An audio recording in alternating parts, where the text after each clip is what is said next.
Hello everyone, my name is Dyan Rainjani. My current MPN of 078. Now, I would like to retell the story of Gulliver's Travels. Long ago in England, there lived a businessman named Gulliver. One day, he decided to travel to the South Sea with his friends. The sea was rough, and the violent storms struck their old-battered ship. All the sailors, including the captain, drowned.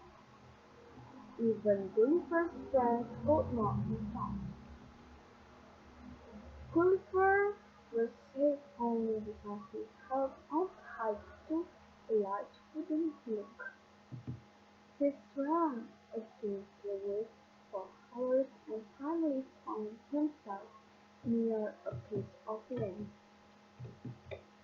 Gulliver didn't find anything on the shore except a few shrubs and trees. He was very tired from his long swim and soon fell into a deep sleep on the soft grass.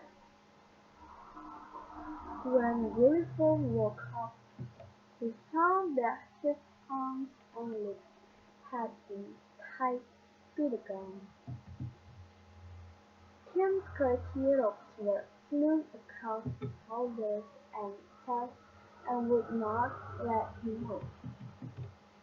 Then he saw a couple of tiny men dressed as soldiers walking on his chest,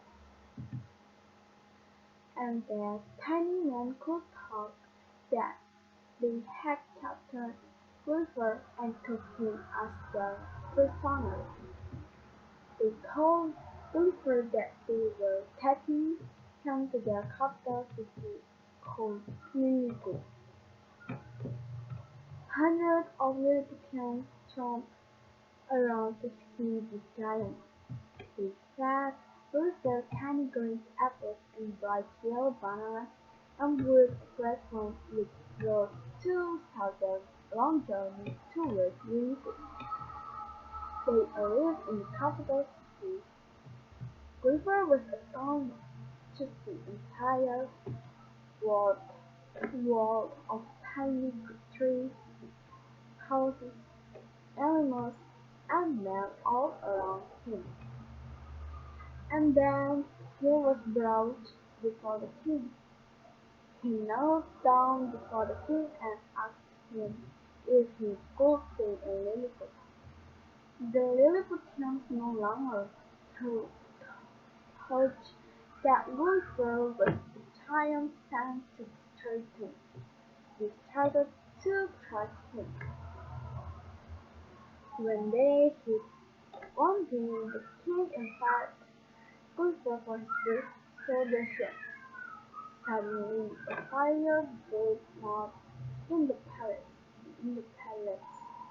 Gulliver pulled a thorn fountain from the garden and poured the water on the flames. The Lilliputians were very pleased with him and so they decided to build a house for him. After some days, Gulliver saw a pair of ships from the neighboring land of deep sea coming to wage war on Lilliput. Gulliver went through the water to stop the division ahead. The spears hit Gulliver like tiny needles and had no effect on him. He took a deep breath and swung hard, and the sea toppled over like little storms. The Britishers were defeated. Gulliver was declared a national hero and a happy celebration was held in his honor. Then one